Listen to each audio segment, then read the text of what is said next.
को विधानसभा में भी उठाया, खासकर लाक्षागढ़ कलेक्टर को भी दिया, एसपी राहुल कुमार लोढ़ा को भी दिया पत्र, माननीय मुख्यमंत्री जी को भी दिए पत्र, लेकिन प्रशासन ने कोई कार्रवाई नहीं की।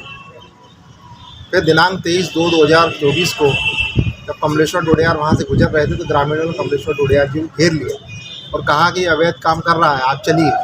तो बाहर जाके कुर्सी पर बैठ गए और जब कुर्सी पे बैठे तो लोगों ने वहाँ जाके इंस्पेक्शन किया तो अंदर ये पाया कि तपन राय दवा दुकान की आड़ में, माँ मेडिकल स्टोर की आड़ में वहाँ पर अवैध क्लिनिक चला रहा है। वहाँ बेड के स्ट्रेचर पाए गए, तो आप सबने भी देखे होंगे, सोशल मीडिया पे भी चला।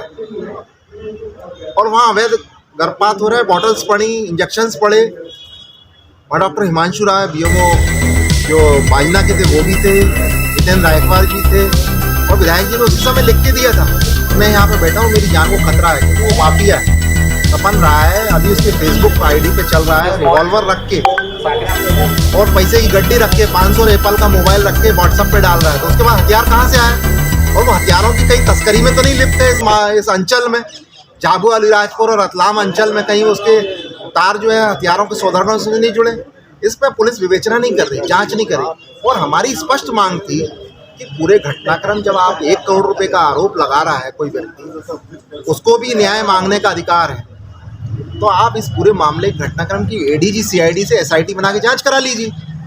इसके लिए हमने डीजीपी साहब को पत्र दिए, मुख्यमंत्री को दिए, गृह मंत्री को दिए, सारे लोगों को पत्र देने के बाद भी आज तक राहुल जो लोढ़ा है पुलिस अधीक्षक, उनने इस संबंध में ना प्रस्ताव हमारा भेजा पुलिस मुख्यालय में, हमारे निवेदन को भी स्वीकार नहीं किया। और इस मामले को चूंकि उनने फर्जी दर्ज कराया है, एसपी, मैं तो खुल्लम खुल्ला कह रहा हूँ क्योंकि मैं एडवोकेट हूँ, आधिकारिक रूप से कह रहा हूँ कि एसपी राहुल कुमार लोढ़ा, रतलाम एसपी जो है, इसमें व्यक्तिगत रूप से रुचि ले रहा है, क्योंकि उनकी हफ्ता और वसूली जो क्षेत्र में चल रही वो बंद हो गई। और जिस तरह के वो बिहेव कर रहे हैं कि एसपी की पोस्ट पर बैठ के रूल ऑफ लॉ को मेंटेन करने का काम उनका होना चाहिए, लेकिन माफिया और सिंडिकेट के लिए काम कर रहे हैं, सूदखोरों के लिए काम कर रहे हैं, व्यापारियों के लिए काम कर रहे हैं, भारतीय जनता पार्टी के तलवे चाटने का काम कर रहे हैं। ऐसे लोगों को ऐसी कुर्सी पर बैठने का कोई राइट नहीं है। क्या कितने मुचलके पर क्या बांड के जरिए उनकी जमानत हुई? माननीय न्यायालय ने जो हमने आपके सामने तथ्य रखे, माननीय न्यायालय के समक्ष भी इसी लिहाजे में बात की गई। और इन्होंने बोला कि कमलेश्वर डोडियार एक बाहुबली विधायक है। मैंने कहा साहब, बाहुबली विधायक होता तो कितने 302 किए, कितने लोगों के इनकाउंटर कराए उसने, कितनी रैंसम वसूली की? एक भी मामला नहीं है हमारे खिलाफ। मामला कौन सा है हमारे खिलाफ? 294, 323, 506, 353। अरे 1300 मामले होंगे ऐसे तो हमारे खिलाफ दर्ज। आज नहीं होंगे, कल होंगे दर्ज। भाई, जब हम किसी कार्यालय में जाते हैं और अगर हम बैठ जाते, जनप्रतिनिधि हैं, और अगर सुनवाई नहीं होगी तो मामले दर्ज पुलिस कर लेती है हमारे जाने के बाद, तो हम क्या कर सकते हैं बताइए? मेरा तो ये कहना है कि एक विधायक को एक सत्यता की लड़ाई लड़ने के लिए 2 लाख प्रतिनिधि लोग का होने के बाद उसको इस तरह से दबाया जा रहा है कि आप भारतीय जनता पार्टी ज्वाइन कर लो, तो इनके मंसूबे कभी कामयाब नहीं होने देंगे। सिद्धार्थ जी, व्यवस्थागत रूप से कितना महत्वपूर्ण है ये केस देश की विधानसभा और खासकर अन्य विधायकों के लिहाज से? ये विधानसभा का तो अब मेरे को महत्व समझ में नहीं आ रहा। जिस तरीके से बात कर ली जाए, अन्य विधायक भी जो अन्य दल के रहते हैं, उसको लेकर किस तरीके से अगर बात कर ली जाए कि उनके ऊपर भी इस तरीके के आरोप प्रत्यारोप जो सत्ताधारी पार्टी लगा सकती है? नहीं, लगा ही रही है। सत्ताधारी पार्टी के एमएलए परेशान है। वो क्या रहा है कि माननीय विधायक जितने हैं, इनको संविधान के अंतर्गत, भारत के संविधान में विशेष अधिकार प्राप्त है, अनुच्छेद 105 और 194। काहे के लिए?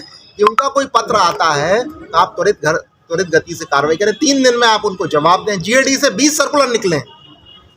मैं नहीं कह रहा, ये रिकॉर्ड है, ऑन रिकॉर्ड।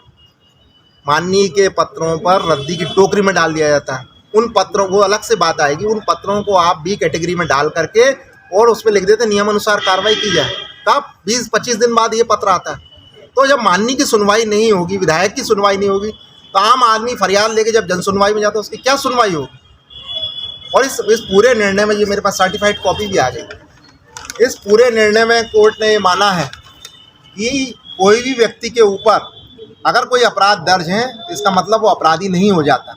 ये स्पष्ट लिखा है। और माननीय सर्वोच्च न्यायालय की एक रूलिंग के माध्यम से उन्होंने डिफाइन किया है कि चूंकि इस मामले के अंदर कोई भी साक्ष्य पुलिस थाना प्रभारी अयूब खान सैलाना के द्वारा कोई प्रस्तुत नहीं किया, विशेष लोक अभियोजक द्वारा प्रस्तुत नहीं किया, एजीपी साहब द्वारा प्रस्तुत नहीं किया, तो ये मामला बनता ही नहीं है। और ये झूठा मामला बनाया गया और राजनीतिक द्वेष भावना से, क्योंकि चुनाव आ रहे हैं अभी लोकसभा, सारे लोग भारतीय जनता पार्टी ज्वाइन कर रहे हैं। एकमात्र कमलेश्वर डोडियार भारत आदिवासी पार्टी का विधायक बीजेपी ज्वाइन क्यों नहीं कर रहा?